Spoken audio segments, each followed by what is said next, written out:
So let's try the same thing on this top one here. I've had enough. It's night time.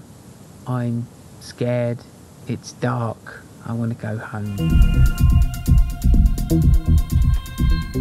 Hello. I was installing this patch bay into my studio, and I thought I may as well make a video about it and explain a little bit about how patch bays work, what they're for, what the different types are, do you need one, and stuff like that, as well as showing you how I'm actually physically doing it, installing it into the studio and the steps that I went through and stuff like that. Patch bays and wiring up a studio are sort of kind of boring, aren't they, really? Let's be honest. But if you're like me, sometimes you really get into boring things and they just sort of completely take over your mind. You sort of just obsess over them a little bit. But I'm trying not to. I'm keeping it to 2 days to do the whole planning and getting it all installed and ready to use, because we all just want to get back to doing musical stuff, really, don't we? But it is really satisfying to wire one of these in yourself and configure it all and stuff. And it's actually not that hard to do. There's just a few principles you need to get hold of, really.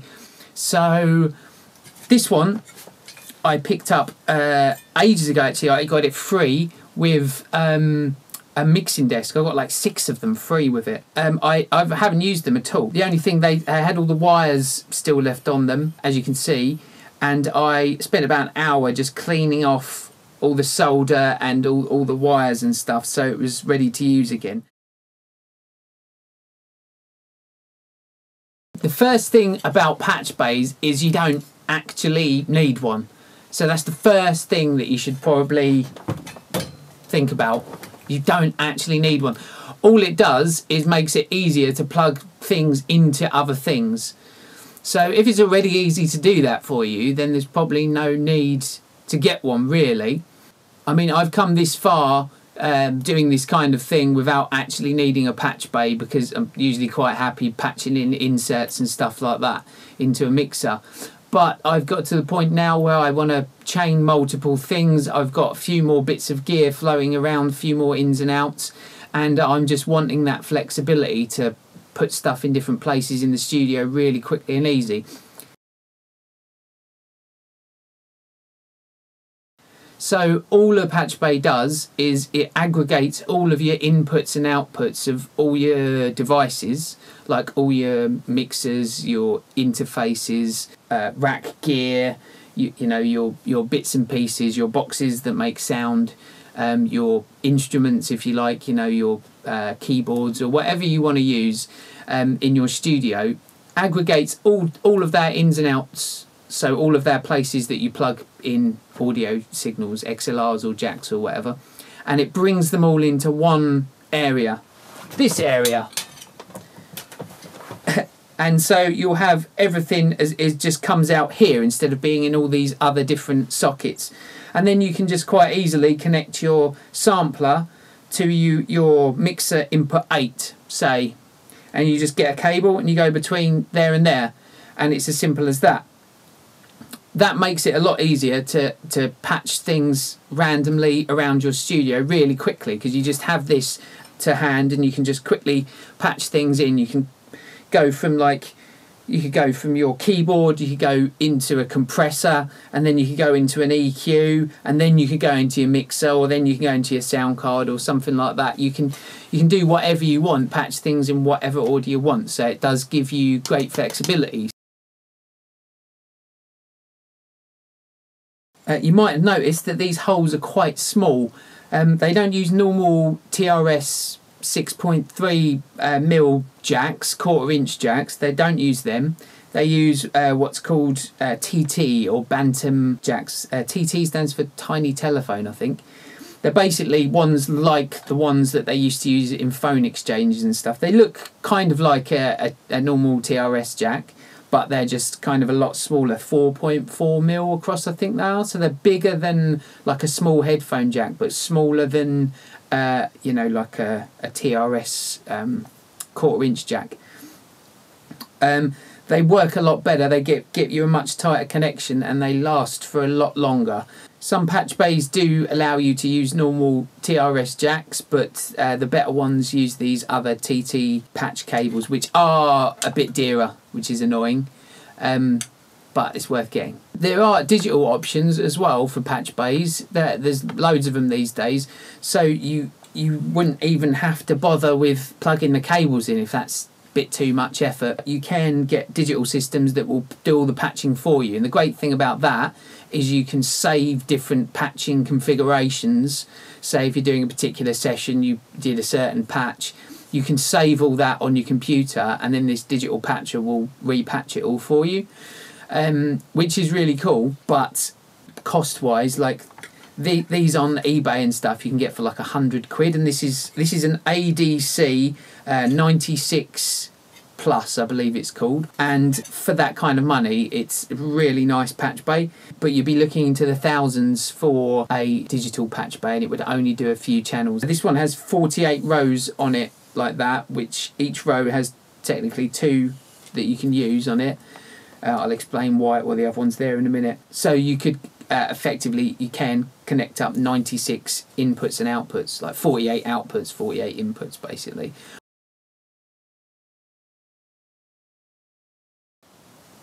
So the first golden rule, I mean, it's not really a golden rule, you can break it, but it just kind of keeps things simple, is you put your outputs at the top and you put your inputs at the bottom. So outputs go to inputs, down. That seems to kind of make sense, doesn't it? They go down to the input. And that's the standard that most people use. You can put your inputs at the top, or you can randomly distribute inputs and outputs at top and bottom. But it just makes it confusing enough, isn't it? Let's be honest. Let's not make it any more confusing. So yeah, that keeps it nice and simple.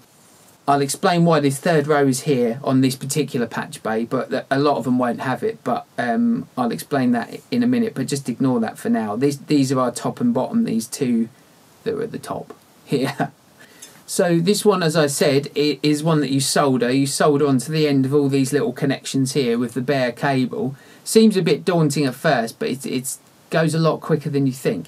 You can get ones that have literally just got jacks at the back, so you could just plug from your jack equipment into this one, jack to jack kind of thing. And you can get ones that have got like a little screw on, like banana plug type things, that you just put your cable in and then screw onto the end. The solder one seems like the best option to me, and it seems to be what most big studios do. They just have like a soldered system with these kind of bantam patches at the front. So once you've soldered it up, it's not going to go anywhere, like nothing's really going to change with it, as long as you're doing all right job on the soldering. And also it's kind of fun to do all the soldering in your studio. There's a good sense of oh wow, I did this kind of thing with it, and it will get your soldering chops up, because there's quite a lot of things to solder up there. Get you used to doing soldering, and it does give you a lot more flexibility as well. So in any studio setup, it is useful to have certain connections permanently made to each other. So we have something called normaling, where these 2 top jacks here are permanently connected to each other unless I shove in a cable to one of them. If I put in a cable, it then breaks that connection and then allows me to send that signal elsewhere. So here we have a mixer. The signal flows from the input through the insert to the EQ and fader section. If we don't use normaling, the signal is broken in the patch bay, which is a problem because then the signal can't travel through the insert and get into the rest of the mixer, so effectively you won't have any sound coming out. Whereas if we normal the patch bay, that connection's always made until a jack is plugged in.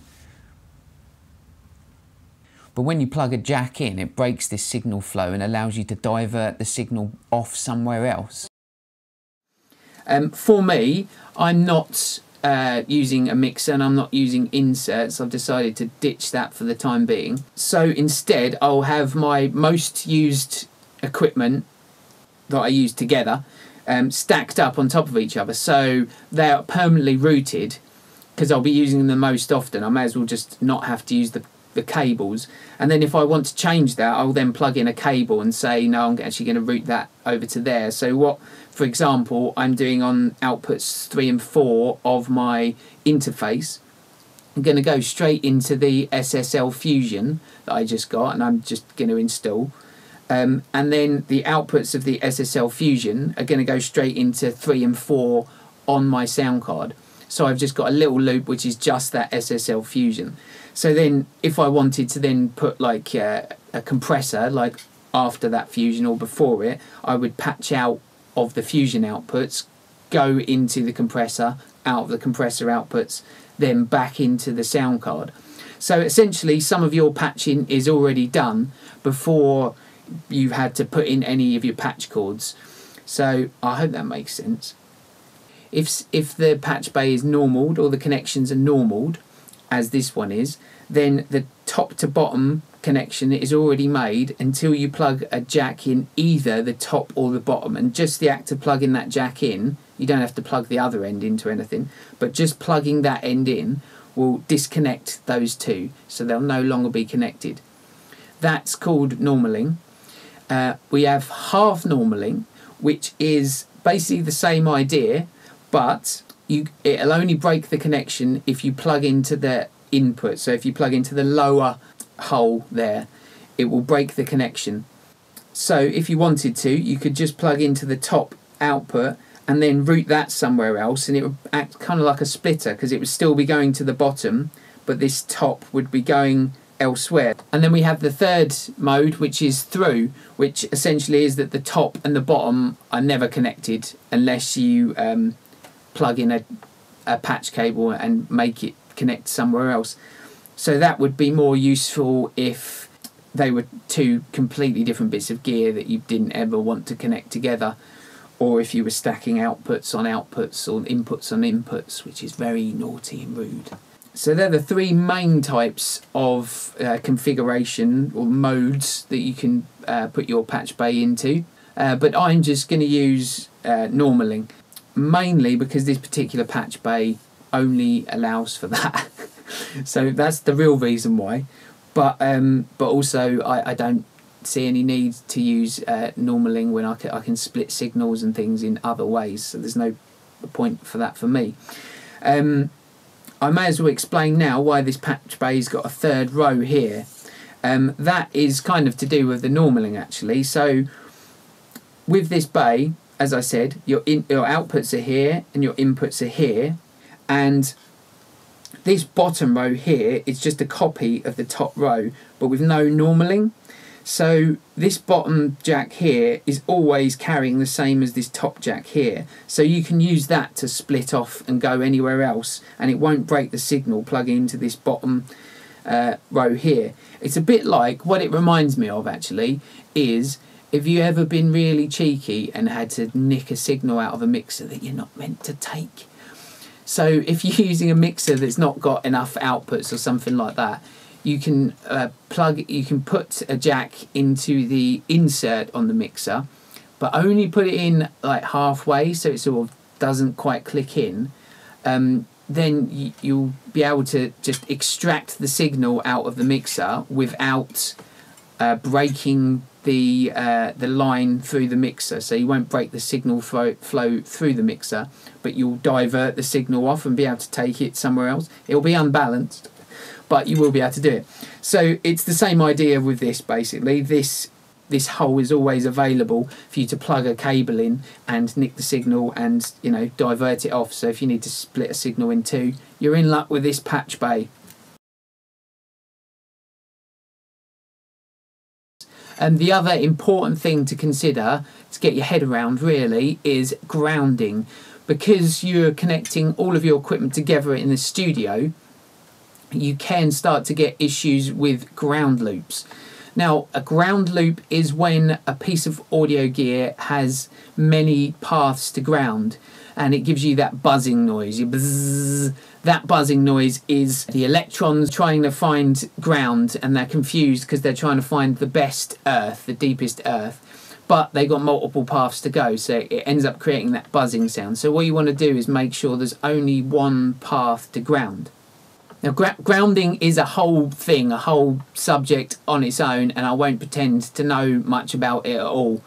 But I do know from experience that plugging in if you plug in something over there and something over there and connect them together with an audio cable, you can get a ground loop, that buzzing sound. You know, if you've got your laptop there and your sound system there, if you then plug them into the same plug, it can get rid of that ground loop.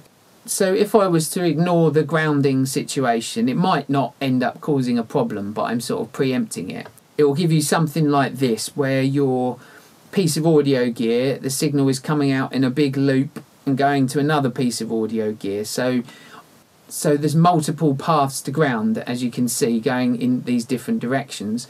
So what you need to do is essentially break that loop, so the loop isn't continuous. So then from any point on this loop of Earth, there's only one path back to Earth. So the way that I'm going to do this with this particular patch bay is to break the Earth essentially at the patch bay end. It's actually set up for you to do that already on this one. So my outputs are going to be connected to the patch bay, which is connected to the front here and everything. And the inputs are not going to have the shield attached at this end. So essentially the shield will be connected from the input of the device, but it won't be connected to here. And then the output here is connected to here and the device.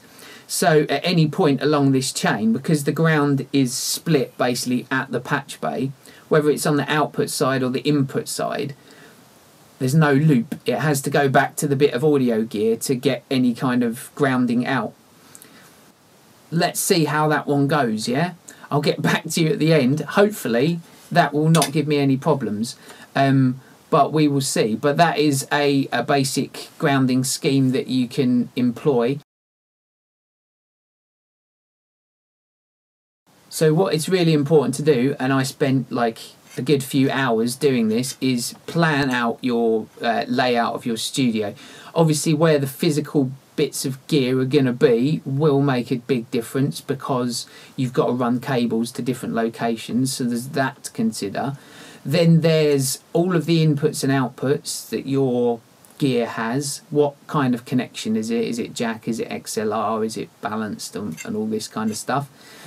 And then there's how you're going to use it all. So where should things be on your patch bay laid out that kind of makes sense, and where should the normaling be? Like I said, I kind of worked out that certain bits of gear I'm always going to want in certain places. Like, you need to do that too. And we all need to figure out what's the best way to normal the patch bay and to lay everything out. It's kind of tempting to line up, you know, I have output one of my sound card here and input one under here. But that just doesn't, it looks cool, but it doesn't really work, doesn't make sense, because then the normaling is not helping you. You've just got like a loop going around your sound card. So you've got to work out what combinations of gear you're going to be using the most together, basically, and where you're going to want your sort of default patch to be. So I sort of spent quite a while working out that trial and error kind of situation, working out what connections I would need, making sure I've got all of the right, you know, jacks and XLR cannons that I would need, where they would be, get my looms together and everything like that.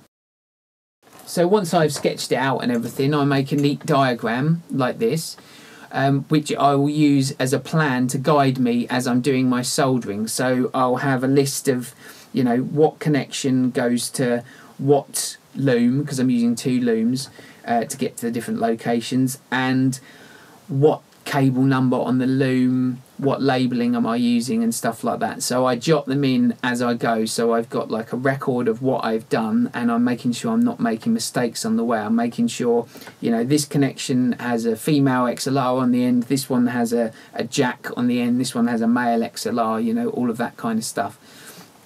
So it's worth planning it out, getting it all clear in your head what you're doing, and then you're just sitting down to solder for like half a day or something, really. So things you'll need when you're soldering: piece of wood, boiler suit or dirty clobber or grandma's old waistcoat. You'll need music, look out, a good deal of patience. Did I mention piso wood? And some soldering stuff.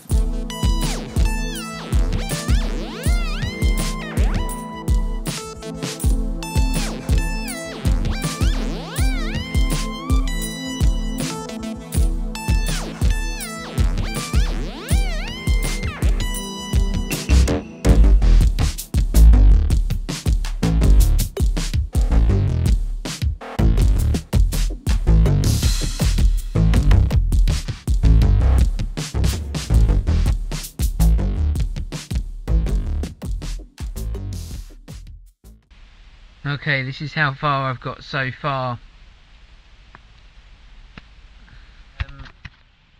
So on these and on these, there's only 2 connections rather than 3 to do. So that actually makes quite a big difference in how quick you can do it. So I'll put these little band-aids round the earth, so the earth isn't connected. Like I said before, this is where we're breaking the path of the earth, so there's no earth loop back down the other side of the patch bay. It comes in this side, but then it's cut off. So this patch bay is earthed, but it's earthed by this side here, but not by the inputs here, just by the outputs. Right. So I thought I'd quickly show you what I do, the process for each one of these. So I've got the cable here. Get the strippers. Take about just a bit less than an inch off the outside, like that. And then, because I'm doing the bottom row, the inputs, they don't have any earth. And as I say, you just strap them to there like that, and then get a bit of tape, a bit of electrical tape, and just stick that bad boy on there, son. Look at that. Amazing. Funny little bandage. And it doesn't have to look pretty, it's literally just covering up the earth so it doesn't go stray and AWOL and hit something that it shouldn't and short something out. And then we cut these off. Oh.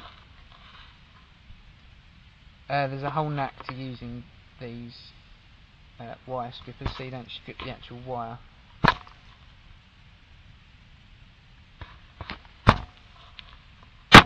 And there we go. So before you actually attempt to solder it, what I've found out the best way to do it with this soldering iron that I've got anyway, is to go along and put little blobs of solder on these contacts first of all. You see I've done this one, but these ones I'm yet to do. Once you've got the solder on there, you then put a little bit of solder on your wire, and then you heat this bit and put your wire on it, and the two just melt together and it makes a nice good connection very quickly and easily. But to get the solder on here initially is tricky, because there's no solder gone on there before. It tends to want to bead up, like all these little beads here. It wants to bead up and just not melt. So what you have to do is hold the soldering iron on there. So what you have to do is put the blob on there and then hold the soldering iron on there, and there's a definite point where you notice the bead bonds to the metal there, and it's usually when a bit of smoke comes off. I think it needs to get to a certain temperature in order to do that. But once it's done that, this will be nice and made good contact to the metal, so it won't fall off again. And then when you come to put your wire on, it'll be nice and easy.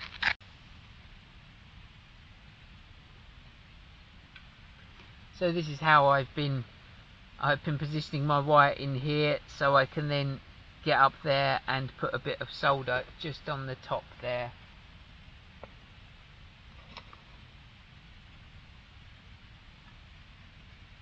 So I realise this isn't the best view. That's too much,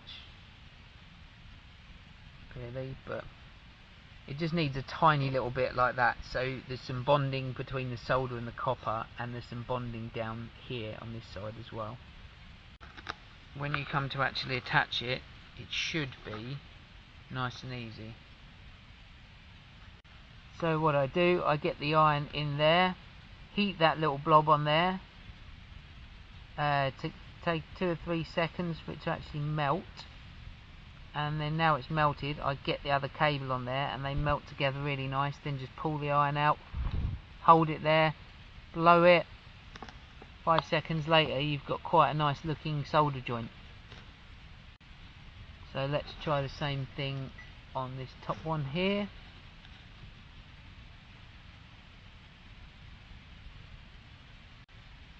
That's melted, now get them together. Lovely. Okay, right, I've been doing this for quite a while now, and I've had enough. It's night time, I'm scared, it's dark, I want to go home. So I'm going to carry on with this another day.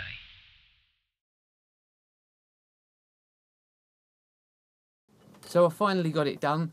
It took me about 2 days to solder it all up. It was like a couple of 100 solder joints, but it's all working now and it's really nice. I got these little Bantam patch cables on the interweb for about 25 quid for 12, which is enough to do me for the time being. And as you can see, the patch bay is covered in delicious white tape and Sharpie, which I just love that look.